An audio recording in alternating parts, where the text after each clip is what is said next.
अस्सलाम वालेकुम दोस्तों, आप देख रहे हैं दास्तान मेहदी हसन मेरे YouTube channel Mohammad Faisal Nadeem official में। और हमेशा मैं यही कहता हूँ कि इस प्रोग्राम में हम आपको मेहदी हसन साहब की ज़िंदगी के वो यादगार वाक़यात सुनाते हैं जो आपने बहुत कम सुना होगा और बहुत कम पढ़ा होगा। आज थंबनेल में आप जैसे कि देख रहे हैं मेहदी हसन साहब के जो सुर थे वो किस तरह लड़ते थे और क्या क्या हो जाता था। इसमें आप जो तस्वीर देख रहे हैं ये परवेज़ मेहदी साहब हैं जो बहुत मशहूर गुलकार थे, मेहदी हसन साहब के शागिर्द।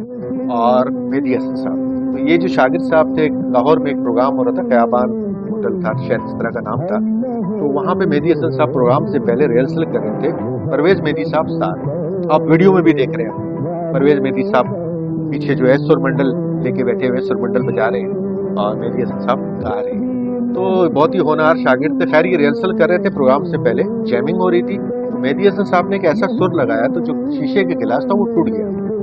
परवेज़ मेहदी परेशान हो गए, कहते हैं साहब ये क्या हुआ कि जिनगुत तो नहीं है इस कमरे में। मेहदी साहब ने कहा नहीं ये सुर एक दूसरे से टकरा, जिस तरह दो स्पीकर साथ रखे जाए तो ब्लास्ट हो। तो जिस तरह से हम माजी में देखते हैं तानसेन साहब गाया करते थे तो पानी में आग लग जाया करते, तो आज के दौर में अगर तानसेन साहब होते तो यकीन करें वो मेहदी हसन साहब के गंडाबंद शागिर्द बन गए। तो मेहदी हसन साहब उससे बहुत आगे के इंसान थे, क्योंकि गायकी का तो था ही, लेकिन देखें राग रागनी सुर में कितनी ताकत थी। शीशे के गिलास टूट गए, इसके अलावा और भी बहुत कुछ थे। प्रयास कर रहे हैं, घर में पानी की मशीन चल रही है वो ब्लॉक हो रही है, ये देखिए कितनी बड़ी बात है। उसको पंखा चल रहा है, आप सुर लगा रही है, बहुत ही प्राइवेट और ऐसी चीज़ें हैं कि आपने बहुत कम सुनी होंगी।